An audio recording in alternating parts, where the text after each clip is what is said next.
En las selvas del Valle del Cauca, un hombre construyó un imperio sobre 1500 cadáveres. Diego León Montoya es, por mucho, uno de los narcotraficantes más sanguinarios de Colombia.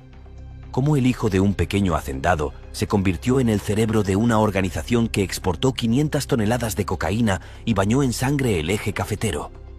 Este es el relato del capo que ordenaba desmembramientos con motosierra mientras sufría un accidente de tránsito, cuya paranoia lo llevó a asesinar a sus propios aliados y a purgar familias enteras. Donde otros veían un caudal de agua, él veía un cementerio natural. Sí, es el mismo sujeto que pudo encerrarse en una iglesia a rezar de por vida, pero que terminó siendo don Diego Montoya, uno de los jefes del cártel del norte del valle. El calor húmedo. Tito, un hombre de su absoluta confianza, respiró ese aroma tóxico hasta asfixiarse. Observó cómo el capo se ganaba su oscura reputación ordenando el asesinato de cualquiera que sospechara de ser un informante o traidor. Los amigos más cercanos de Tito, sus socios, habían caído uno tras otro por sus órdenes, actos denigrantes que solo alimentaban la atmósfera de miedo y sospecha. Él conocía las operaciones internas con lujo de detalle y ese conocimiento podía convertirse en su sentencia de muerte anticipada. En lo profundo de su ser, un temor se apoderó de él. Sabía que sería el próximo objetivo en la lista si la más mínima duda cruzaba la mente de su superior. Bajo esa presión inmensa y la amenaza constante a su vida, tomó una decisión desesperada. No se suicidó ni huyó despavorido. Más bien, traicionaría a Montoya antes de que este último lo traicionara a él.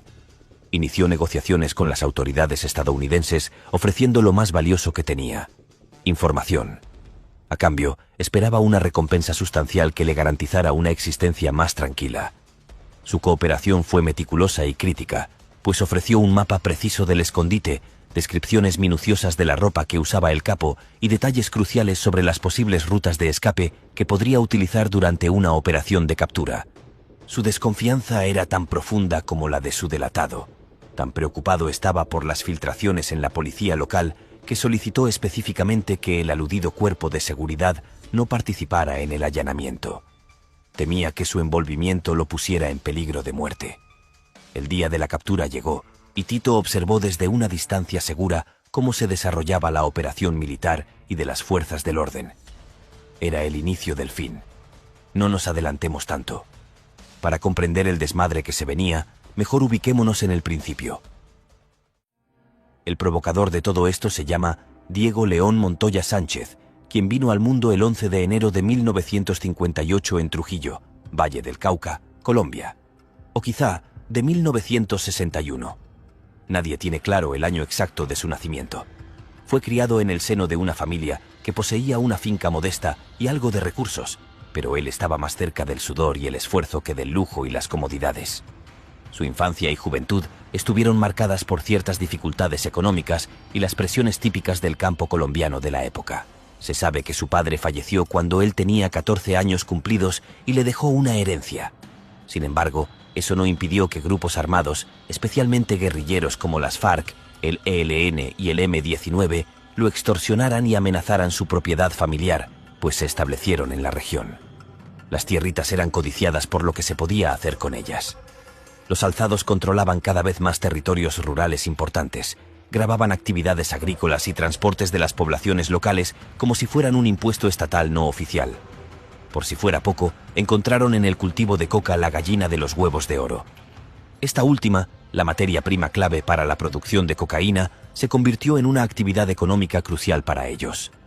Un ambiente tan complicado que hasta un santo perdería la paciencia. Y hablando de santos, en una extraña confesión futura, aquel joven afirmó que su primera ambición en esta vida hubiera sorprendido a sus enemigos. Quería ser sacerdote. Soñaba con una vida de fe y servicio, aspirando a vestir hábitos en lugar de cargar armas. Le encantaba escuchar misa, la serenidad de los templos y la prédica de la palabra. Su deseo tenía sentido, considerando el trasfondo de la hacienda familiar y el asedio permanente de los grupos armados. Él solo buscaba significado espiritual, lejos de la crisis que lo rodeaba. Tristemente, este sueño se le truncó cuando fue rechazado en el seminario, supuestamente por considerársele demasiado mayor para ingresar. Así, la iglesia perdió un potencial clérigo. Los que ganaron fueron otros, porque corrían los años y la violencia continuaba, inclemente. Casi a la par de la guerrilla, vino el ascenso de organizaciones de tráfico de cocaína en la región del norte del valle, con los narcotraficantes estableciendo cultivos ilícitos y construyendo una extensa red de exportación de drogas por los puertos del Pacífico. La economía ilegal se expandió rápidamente y se entrelazó con el conflicto armado en curso. La superposición de guerrillas y narcotráfico creó un ambiente complejo y, naturalmente, difícil de ignorar. Un viejo adagio dice: si no puedes con el enemigo, únetele. Y él, sin sotana, cansado de las extorsiones, de las dificultades económicas y de las amenazas que enfrentaba su familia, tomó la decisión de su vida. En una de esas, se metió en el negocio de las drogas, aproximadamente en 1988.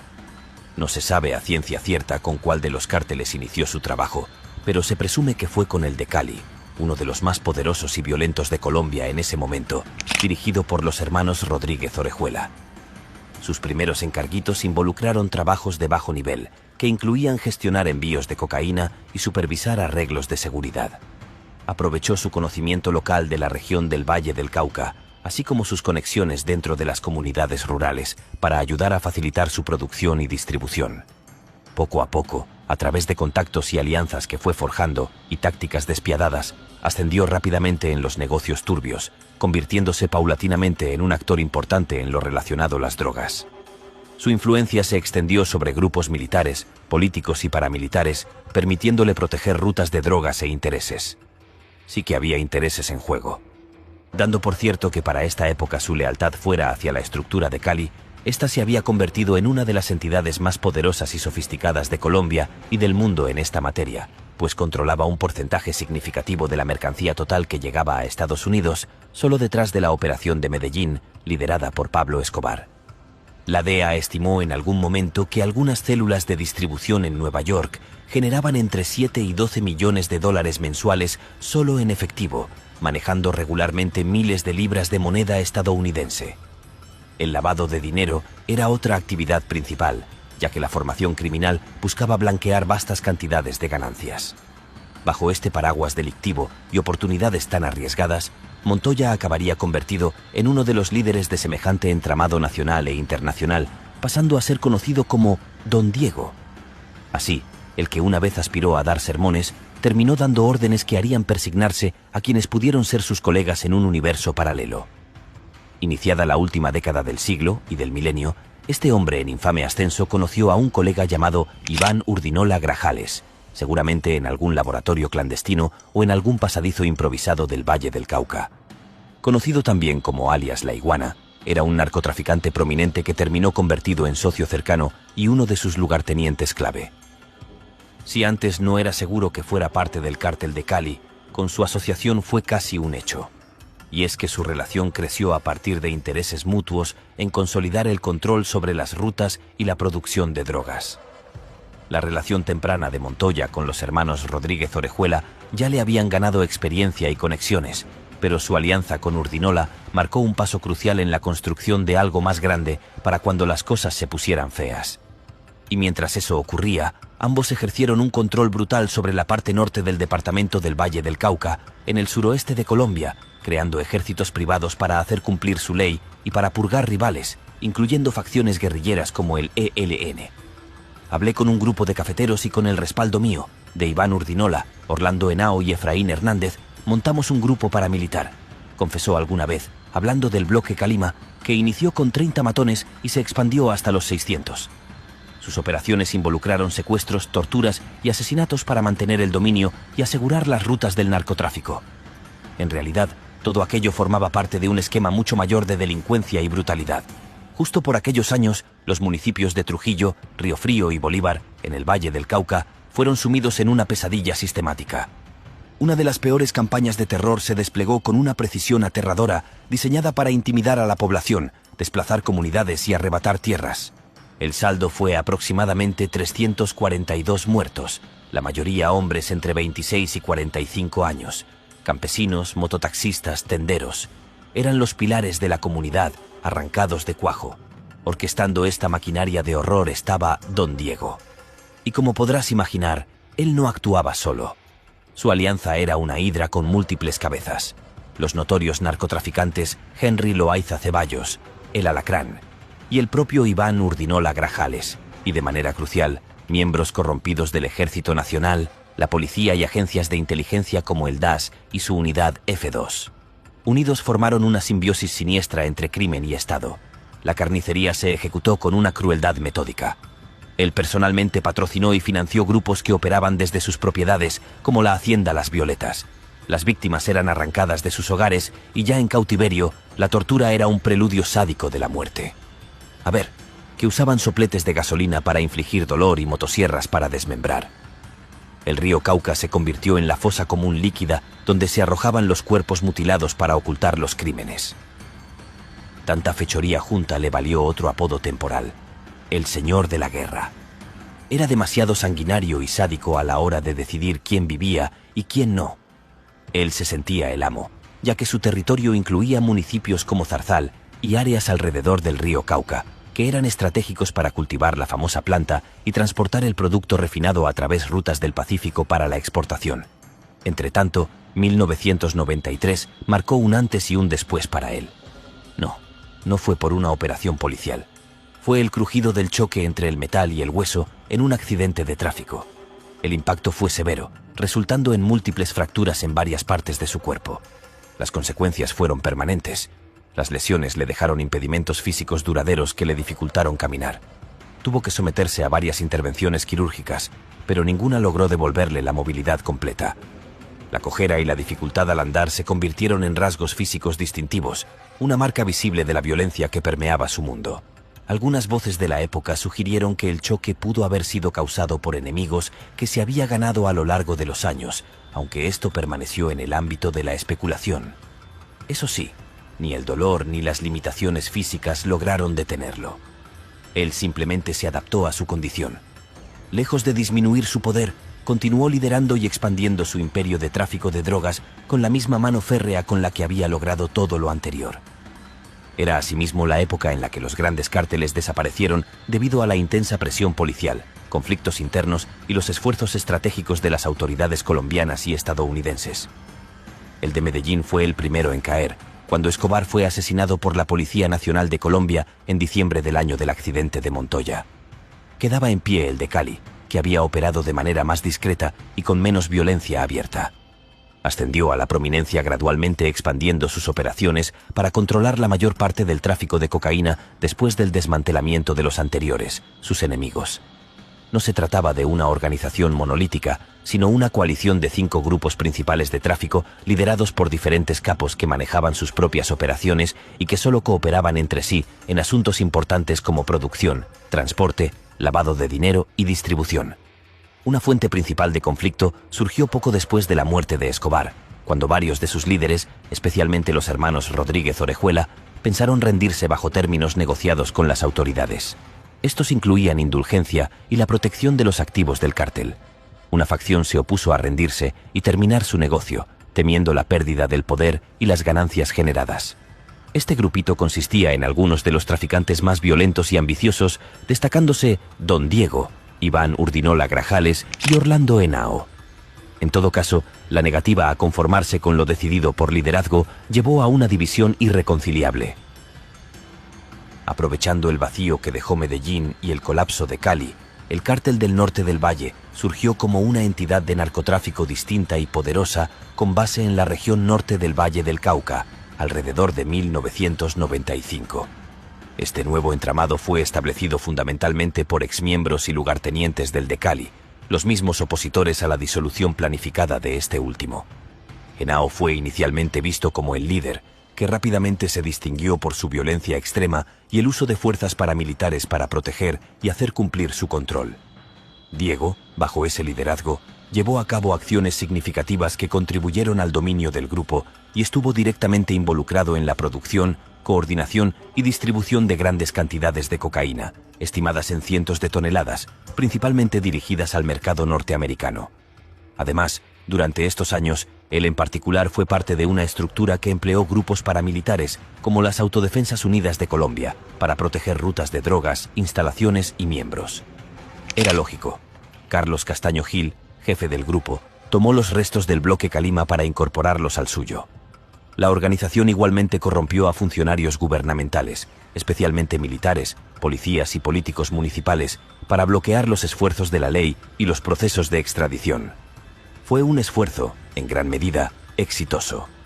El grupo logró hitos económicos y de narcotráfico significativos, pues manejó la producción y exportación de una cantidad enorme de cocaína, exportando alrededor de 500 toneladas durante toda su existencia, con la mayor parte en estos últimos años del siglo, lo que les reportó un valor de mercado estimado en más de 10.000 millones de dólares.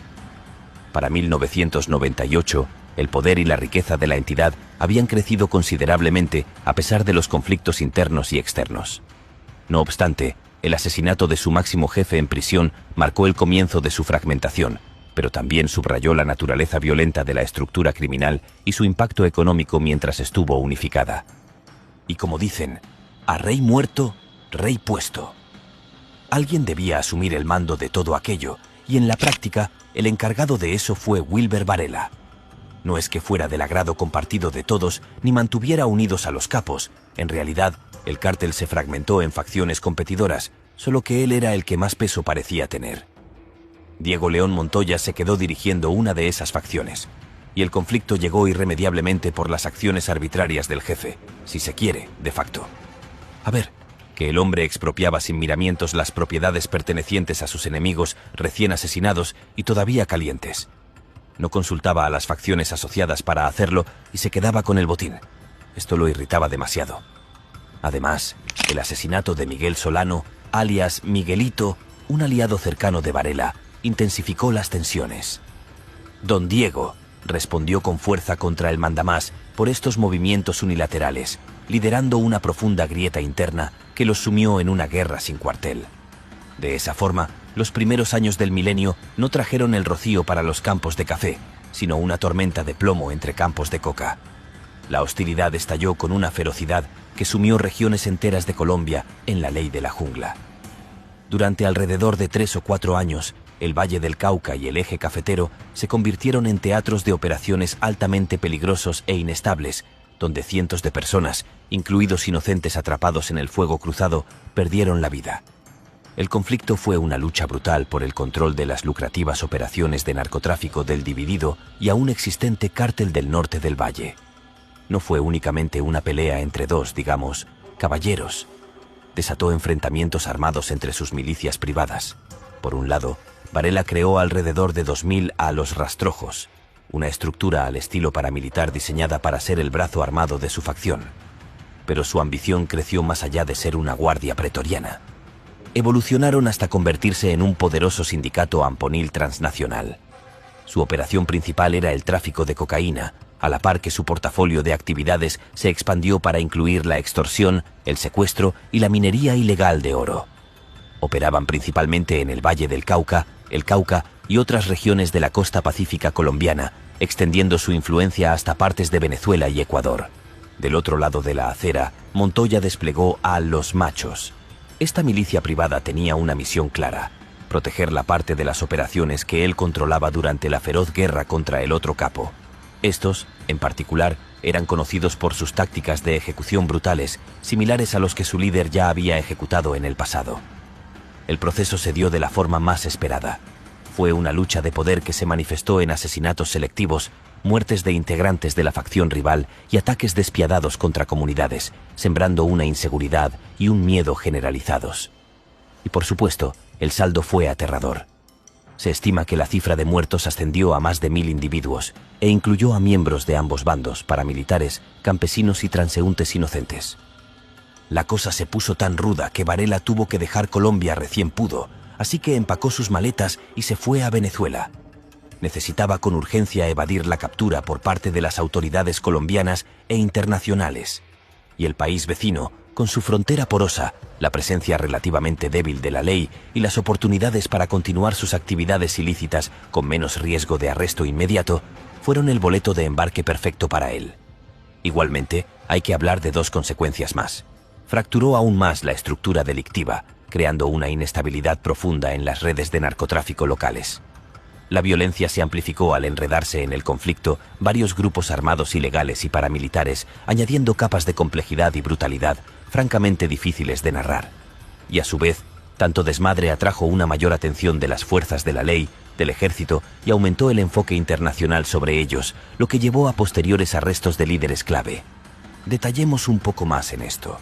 No hay que dejar de lado que el asedio contra la facción del norte del Valle por parte de las autoridades colombianas e internacionales fue una operación coordinada a gran escala.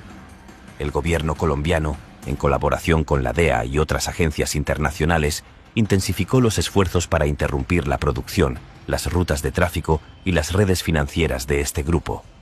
Esto incluyó la captura de líderes principales, la confiscación de laboratorios clandestinos y la identificación de operaciones financieras vinculadas al lavado de dinero. La DEA jugó un papel crucial al proporcionar inteligencia y apoyo operativo, facilitando arrestos de alto perfil. Fue el inicio del fin para más de uno. En el caso de Montoya, siendo uno de los pillos más buscados globalmente, responsable de alrededor del 70% de los envíos de cocaína a Estados Unidos y Europa para la época, sumado a un historial criminal que involucraba más de 1.500 asesinatos, se encontraba en el ojo del huracán. Su enorme paranoia a una traición interna lo consumía. Debía atender el frente contra Varela y también cuidarse de sus propios colaboradores, desatando una purga despiadada dentro de la organización. Ordenó el asesinato de numerosos asociados, aliados cercanos e incluso miembros de su familia, a quienes acusaba de deslealtad o de cooperar con las autoridades, varias veces sin pruebas. Entre las víctimas notables de su paranoia estuvo John Jairo García, comentado anteriormente. Otro, quizá menos difundido, fue Julio Fabio Ordinola, otro traficante que se había rendido a las autoridades y planeaba cooperar. Se convirtió en otro objetivo un año después de García. La persecución en su contra se intensificó en 2007, culminando en una operación bien planificada basada en la recopilación intensiva de inteligencia, incluyendo data crucial de un informante interno que era parte del círculo de confianza de Don Diego, un malhechor llamado Francisco Javier Vélez Amelines, alias Tito, del cual hablamos un poco al principio. De esa forma, totalmente descubierto, el ejército colombiano y el cuerpo técnico de investigación de la Fiscalía General de la Nación ejecutaron la captura el 16 de septiembre de 2007 en la hacienda El Pital, cerca de Zarzal, Valle del Cauca, después de una operación de seguimiento iniciada por redadas anteriores en ubicaciones cercanas. Semejante esfuerzo involucró el cerco de su escondite con despliegue rápido de fuerzas que llegaron en helicóptero. El narcotraficante intentó huir, pero fue encontrado escondido a campo abierto, vistiendo solo una camisa y ropa interior. Fue arrestado sin mayor resistencia después de que su personal de seguridad intentara sin éxito defenderlo. El hombre estaba frito y lo sabía. Fue recluido en una prisión de alta seguridad mientras esperaba su extradición. El 12 de diciembre de 2008, la espera por tan significativo suceso culminó. Un helicóptero de la DEA lo trasladó directo a Estados Unidos. La consumada extradición fue vista como el final definitivo del Cártel del Norte del Valle, ya que muchos de sus líderes habían sido arrestados o muertos, incluyendo a su enemigo, quien fue encontrado sin vida meses antes en suelo venezolano. En la superpotencia americana, el capo compareció ante un tribunal en Miami para enfrentar cargos federales vinculados a conspiración para importar cocaína, extorsiones, narcotráfico, obstrucción a la justicia, lavado de dinero y asesinato. Durante los procedimientos judiciales expresó remordimiento por sus acciones. Quiero pedir disculpas a mi familia y a todas las personas que han sufrido por mis acciones. Disculpas al gobierno de Estados Unidos y a mi amado pueblo de Colombia, manifestó. Luego confesó ser la mente detrás del asesinato de John Jairo García. Bajo este esquema tan complejo, en agosto de 2009, optó por un acuerdo. Se declaró culpable de algunos cargos, solo de la conspiración para importar cocaína y la obstrucción a la justicia. La sentencia llegó en octubre de ese mismo año. Un juez federal lo condenó a 45 años de prisión y le impuso una multa de $500.000. Ya no había nada que hacer con él, pero la justicia estadounidense